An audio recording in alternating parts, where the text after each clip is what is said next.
Hello guys, welcome to our YouTube channel. आज हम लोग पढ़ेंगे रिएक्शंस ऑफ बेंजीन। ठीक, यानी कि बेंजीन कौन सा रिएक्शन देता है। ठीक, तो सबसे पहले हम लोग देखते हैं बेंजीन का नेचर कैसा होता है।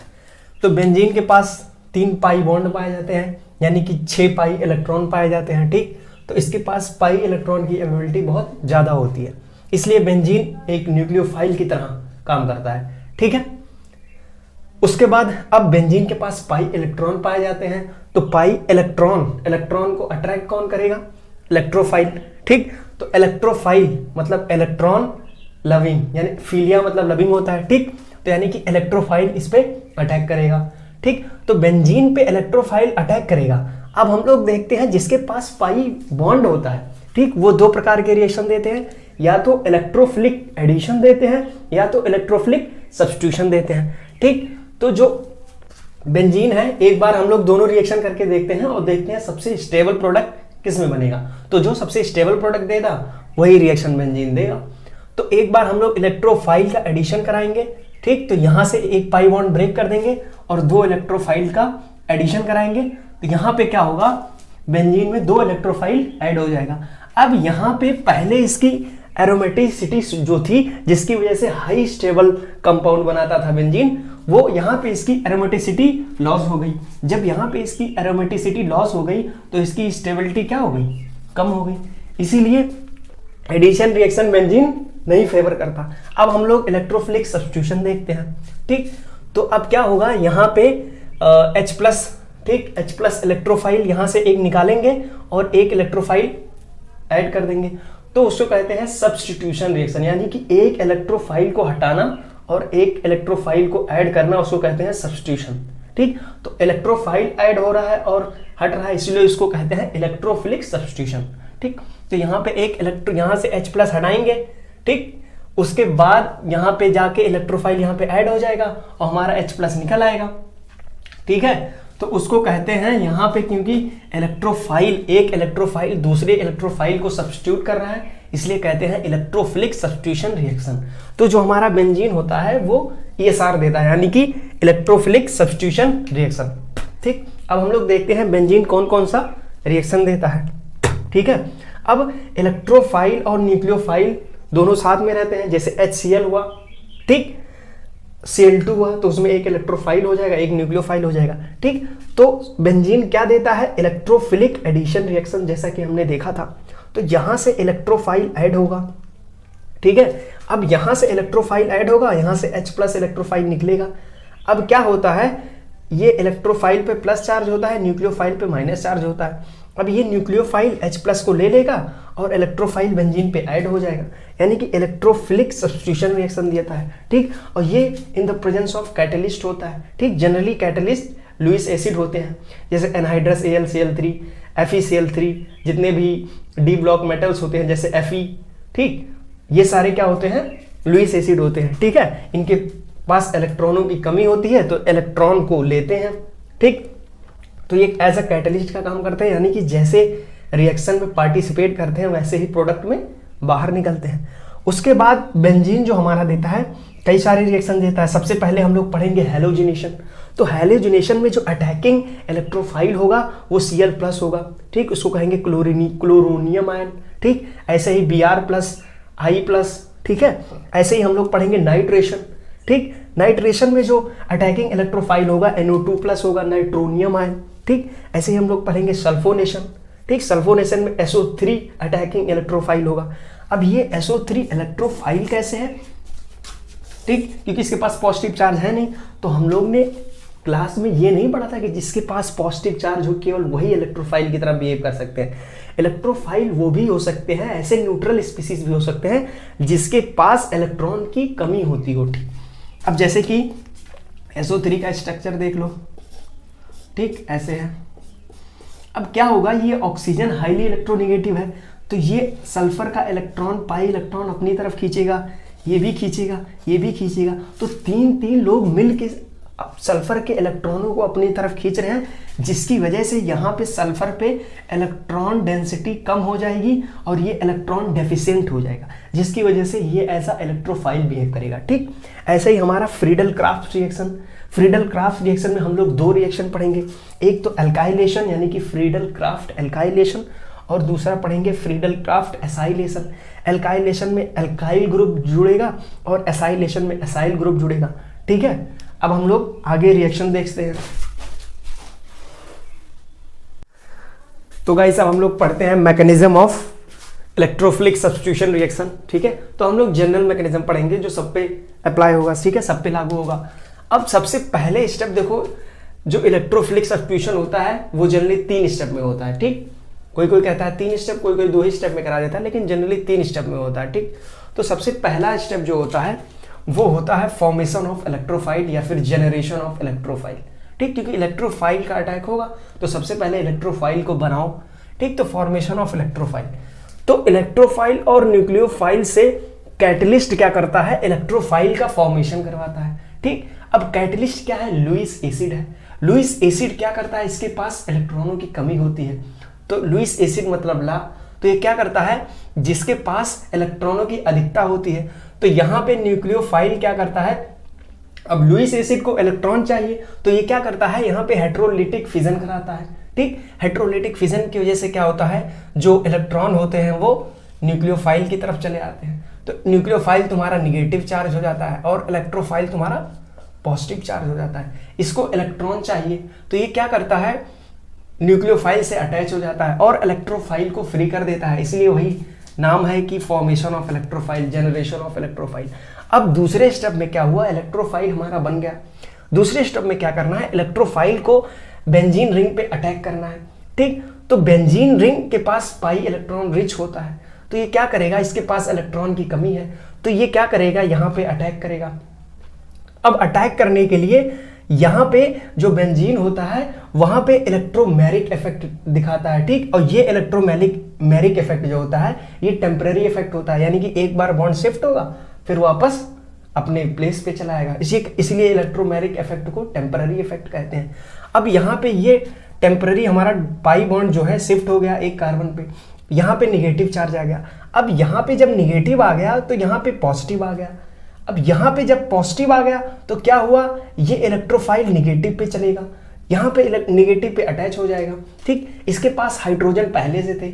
अब जब यहाँ से बॉन्ड, यहाँ से ये पूरा बॉन्ड यहाँ पे शिफ्ट हो गया तो यहाँ पे निगेटिव आ जाएगा और इसके पास पॉजिटिव आ जाएगा।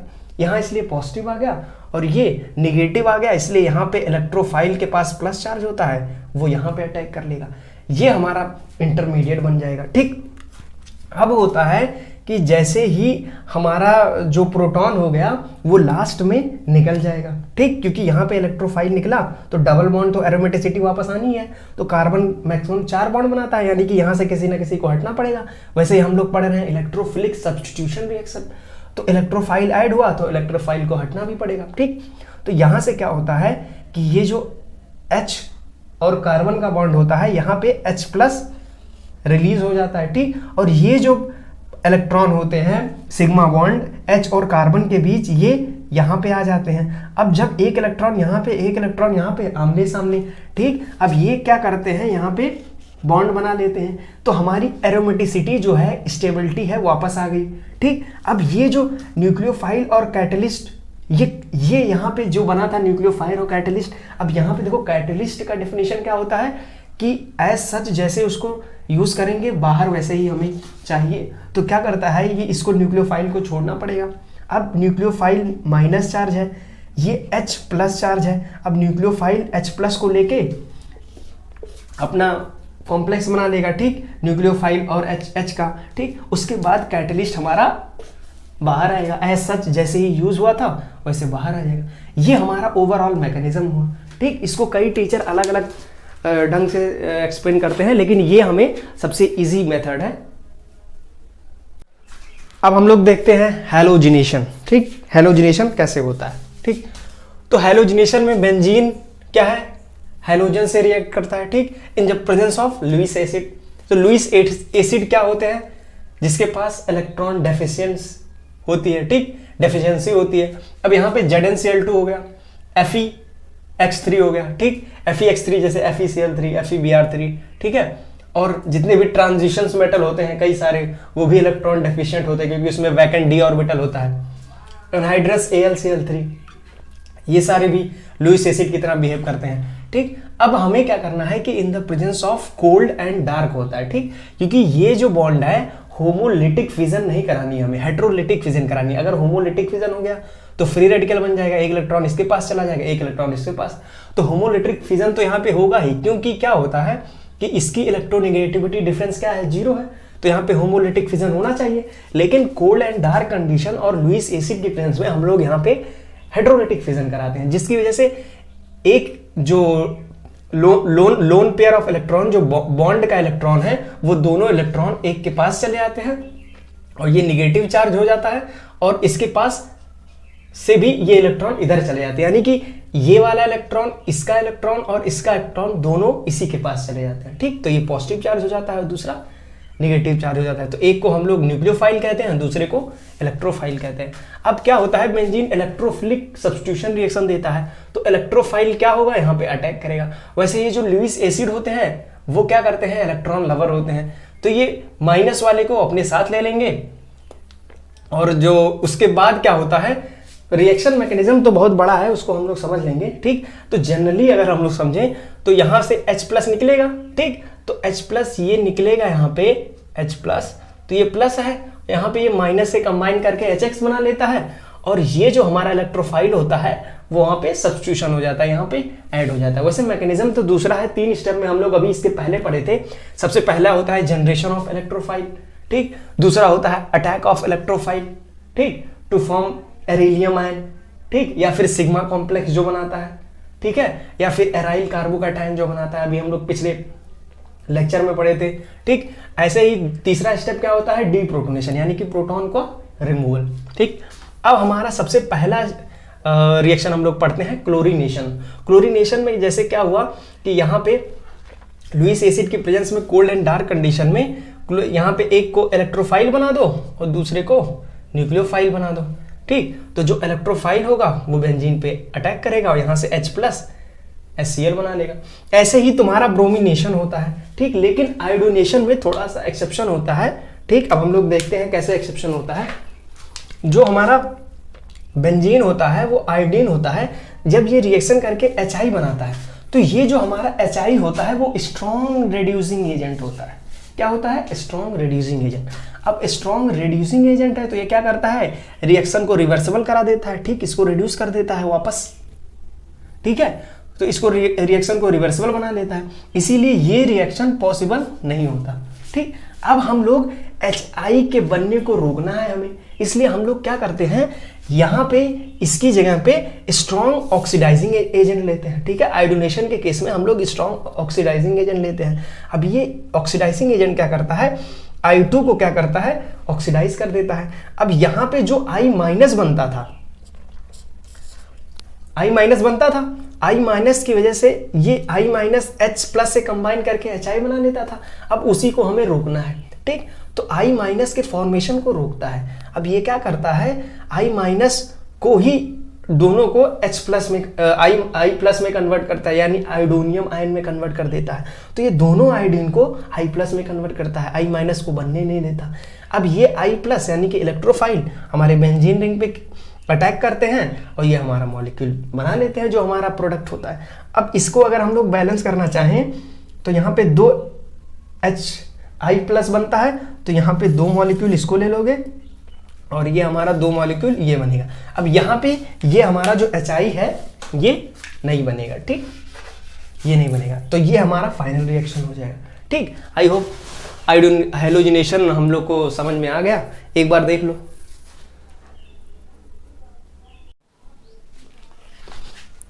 अब गाइज हम लोग देखते हैं नाइट्रेशन और सल्फोनेशन, ठीक। तो नाइट्रेशन में देखते हैं अटैकिंग इलेक्ट्रोफाइल जो होता है वो नाइट्रोनियम आयन होता है, ठीक, NO2+, ठीक। अब बेंजीन का रिएक्शन HNO3 से नाइट्रिक एसिड से कराओगे इन the presence of concentrate H2SO4, ठीक। तो अगर सिंपली हम लोग दिमाग लगाएं तो ये जो कंसंट्रेट H2SO4 होता है ये वाटर लवर होता है, ठीक है, ठीक। अब ये क्या करता है, यहां से पानी निकाल लेता है यहां और यहां मिला के, तो यहां से एक H निकालता है और यहां से OH निकालता है। तो अगर यहां से OH निकाल दोगे तो NO2 बचेगा, तो यहां इसकी जगह पे रखोगे रिएक्शन बना दोगे। लेकिन तो जो एक्चुअल मैकेनिज्म होता है वो अलग होता है, ठीक। अब यहां पे क्या होता है, HNO3 ये है, अब ये तुम्हारा H2SO4 है।